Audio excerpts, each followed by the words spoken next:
is Julie with JFK Freedom. Today is November 26th, 2021. And I was just recently watching the video from Final Days, and she shared a story about an angelic encounter she had like about 5 years ago. And I was just so encouraged by that, by hearing that.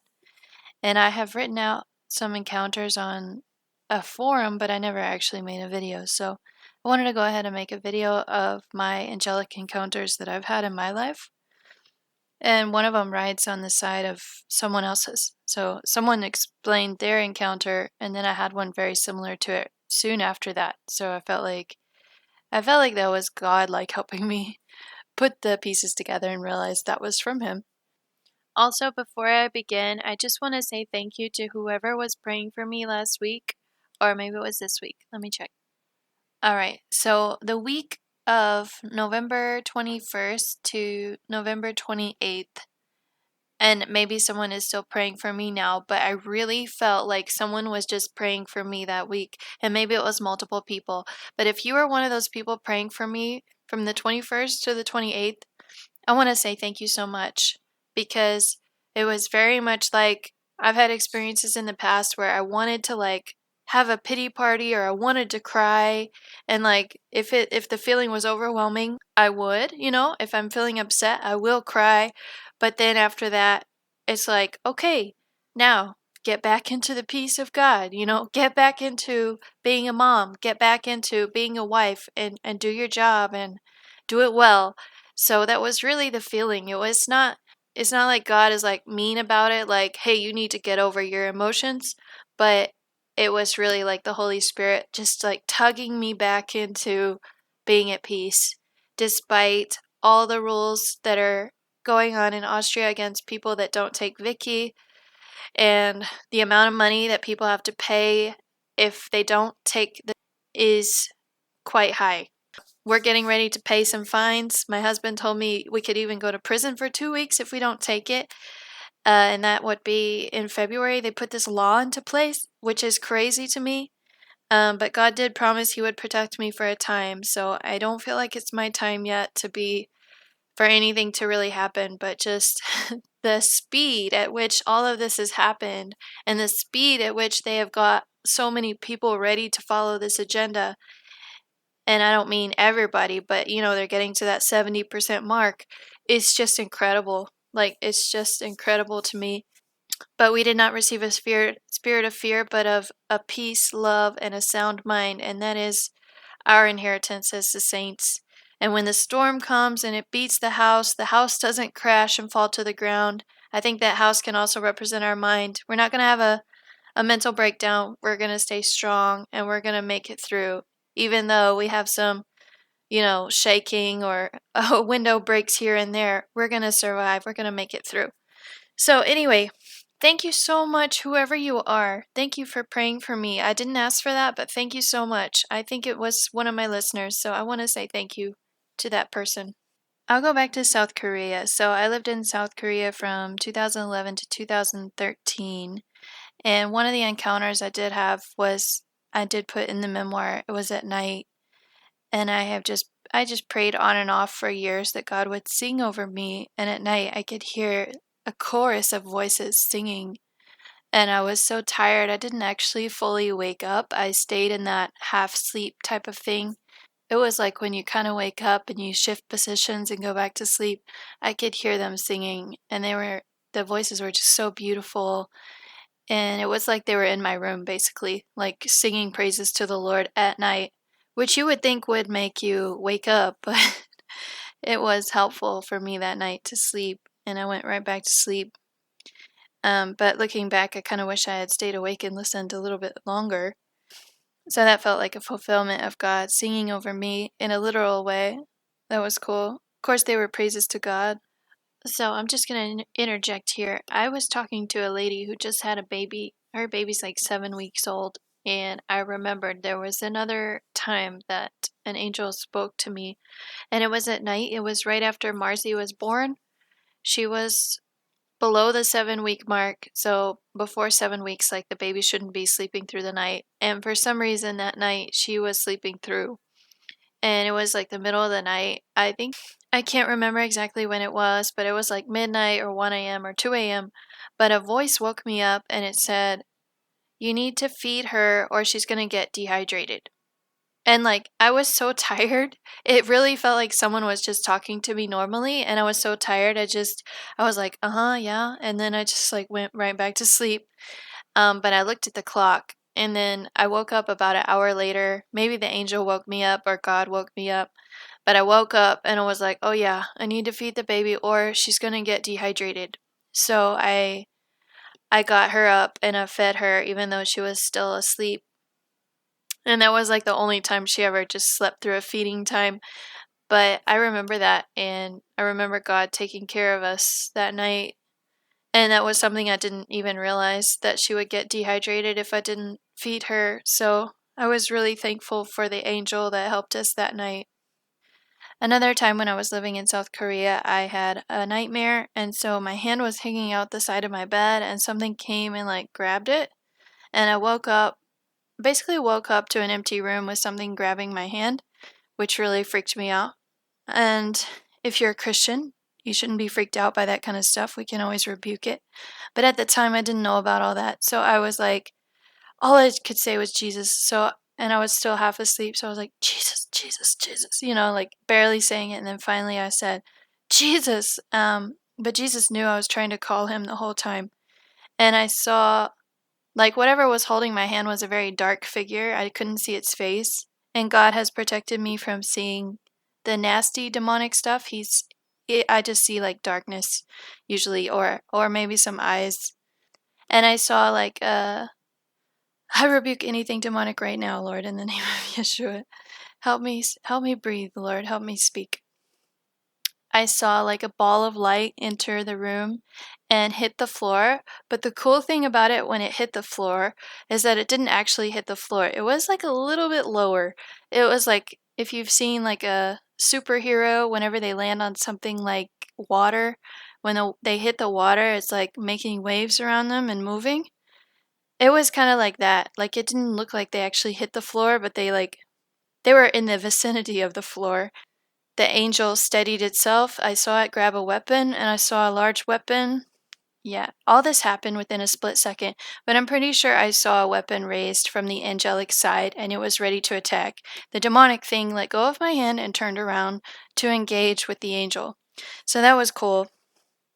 I was still totally freaked out, so I don't think I went back to sleep right away on that one.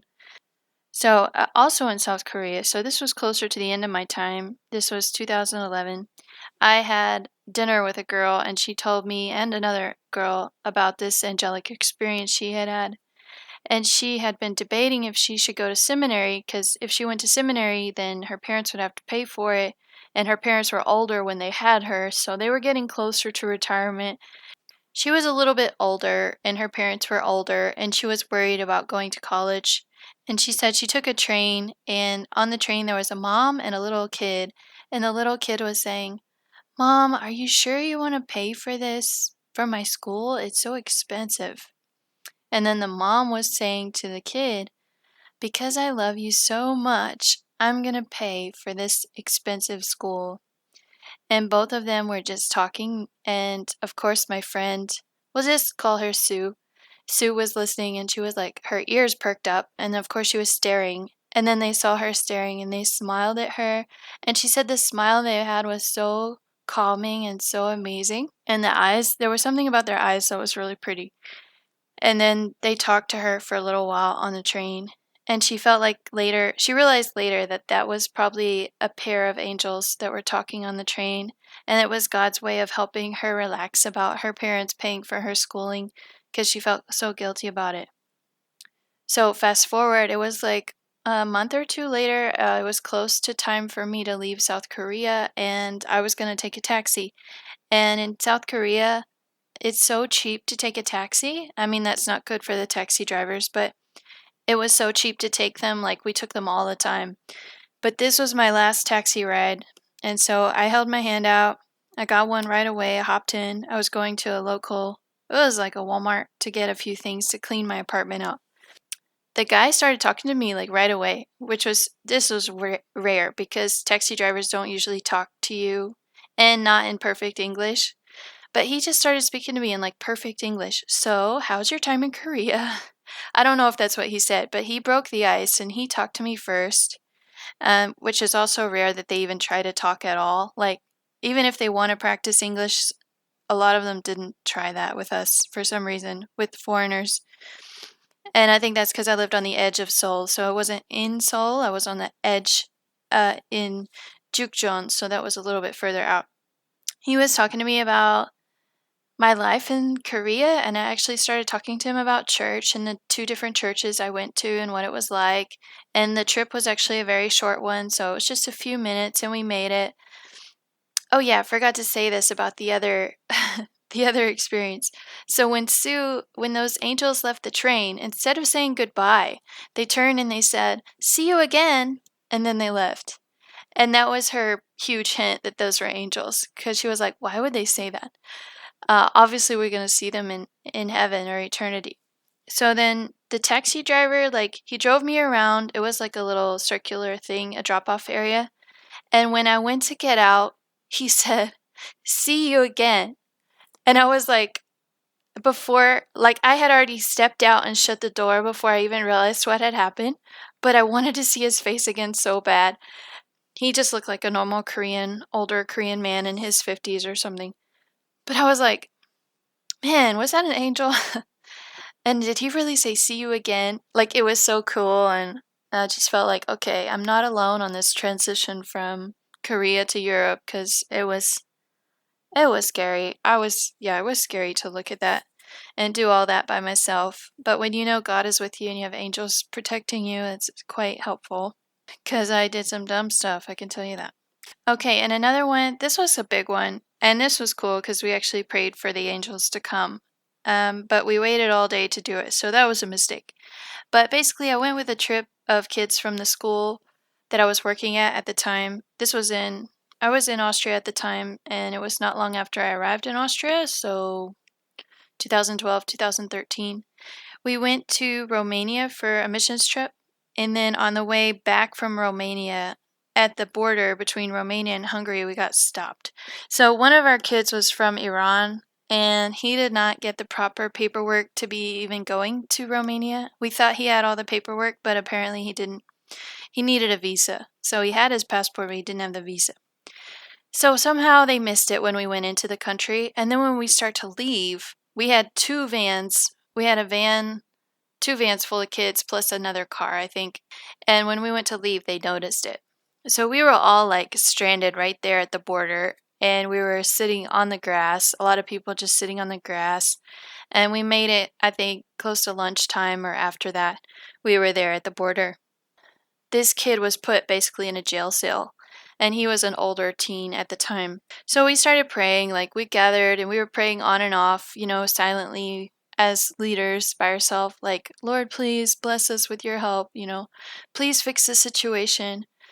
And then the leader of the group, he went in and talked to the authorities, and basically they wanted to put him on a flight to Iran. Or he could stay in jail there at the station, but they were not going to release him. And the leader, and there may have been another option, I forget. The leader, our group, was like, "This is not a good situation." So he started trying to make phone calls, and the kid was able to find some documents on his phone and like show them that he is who he said he is, and he has permission to live in Austria or something like that as a student. But it wasn't good enough for those officials. It didn't matter because it was on a phone. If the document was on a phone, it didn't matter because they wanted to see the official document with the stamp and all that kind of stuff. We were at a crossroads, and it started to get late, so it was like starting to get dark, and I can't remember exactly the time, but it was getting close to the time where we wouldn't arrive in Vienna till closer to midnight. And we still had to drive through Hungary, basically, which Hungary is not that large, but still, like, it was a good amount of hours ahead of us on the road. So we went into the room to do a last-ditch prayer effort. And I would say there's about 5 of us. As the leaders, we were there. And we all started to pray. out loud. And then I was praying, and what I said, God, send us angels. We need some angels here to help sort out this situation. Please help us, or something like that. It wasn't long, it wasn't complicated.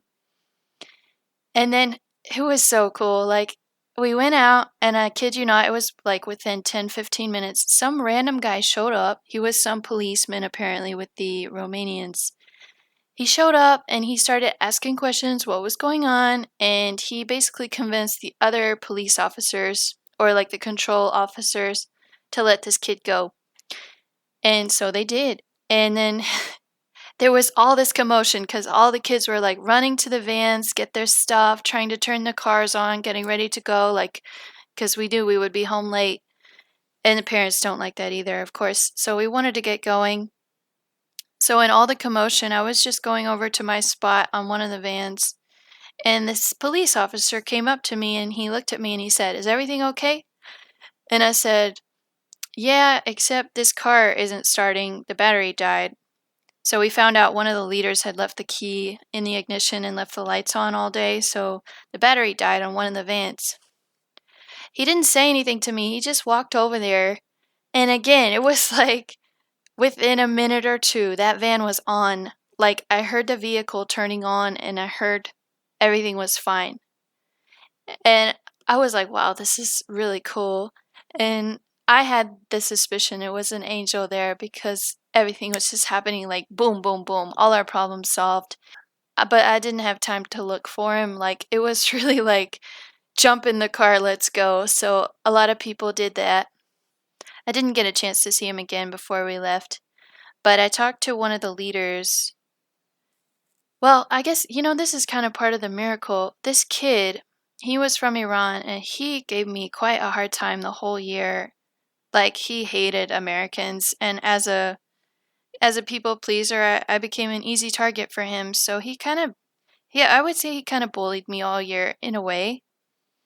And I don't want to go into details on that, but that day I had never seen him so humbled in my life. Like, we went to McDonald's. We still stopped at McDonald's because one of the leaders, yeah, he wanted to go to McDonald's. So we went, and I ended up sitting at the table with him and a couple other seniors there, and he actually apologized to me while we were sitting there. Like, he was one of these narcissistic types, like over the top, very talkative. Everything's about him. But I had never seen him so humbled in my life. Like, he was just like sitting there quiet. And one of the few things he said was that he guessed he had given me a hard time that year. And I was shocked that he even said it. I didn't really respond. I was like, yeah, you did, But I didn't say much because I was just glad that he got out of that jail cell. No matter what fights we had had or like friction, I was glad that he was out and he wasn't stuck in that thing and sent back to Iran or something. He was a big guy. He was an intimidating looking guy. And anyway, I talked to him afterwards, just a little bit. And then I talked to the leader later. He told me he had the chance to talk to that police officer that had showed up. And one of the last things that the police officer had told him was, pray for us. Like, they had talked, and then he said, pray for us. And I was like, oh my gosh, I bet it was an angel. And he was saying, like, pray for us, like, pray that we come again. And he disagreed with me on my interpretation of that, actually, but I thought that was a sign that that guy was an angel. So I have one more. I guess if you've made it this long, maybe you're open to hearing this story. And I think the closest thing I've heard was something from Man from Modesto. He was talking about healing parts of his body in his dreams. I was very interested in that. After I had my first daughter, it was a C-section, and the hospital that I was at, they're actually not known for C-sections, and I was at Semmelweis. They've shut down by now, but anyway, they did a C-section on me, and they sewed it up, but it was not done very well, and so I was very uncomfortable, obviously, after the birth. But one night while I was laying there, I heard some voices talking, and I believe they were angels. And one of them said, if we don't get it out of her, she'll die. And I felt the sensation of like, I would describe it like a soup ladle, like one of those spoons. It just felt like a spoon went through my, let's just say lady area, through the uterus and out, and something came out of me. It felt like a spoon, but I believe it was actually a hand. So either an angelic hand or a God's hand. I don't know. And I looked it up later, and I looked it up online. It said like if you have pieces of the placenta, if they get in there in the uterus and they're not taken out, that you can get an infection and you can die. I thought, well, I might be crazy thinking that that's really what happened, that an angel did that and got that out, but maybe it really did happen. And then I had my second daughter soon after that, like a year and some odd months. They're 14 months apart. I had another C-section. And then after that, I went to a better hospital that time for C-sections. And after I had her, my lady doctor actually did an ultrasound inside to check that all the pieces were gone. But I was like, "What are you doing?" And she said, "Oh, I'm checking to see that all the pieces are gone." So it was really weird. Like, she did it on the second child, but she didn't do it on the first one. And I didn't know that she was supposed to be doing it on the first one. So when she did that, I just felt like that was kind of a confirmation that that is really important. And she must have overlooked it or something, but God knew that I was not meant to have that infection or die at that time. Yeah, so anyway, those are my stories, and look forward to hearing your own stories if you have your own channel, and if you want to share in the comments, obviously that would be totally welcome. Remember, the kingdom of heaven is like a man in search of fine pearls, and when he found a single pearl of great value, he went and sold all that he had and bought it. God bless. Hi, Leute. Ich hab was geschaut. Was hast du geschaut? Peppa und Peppa. Peppa and Peppa. Yeah. Is that on TV? Yeah. What were they doing? Doing so tanzen. Dancing. They say choose. Tschüss. She said choose Lotus. So bye people.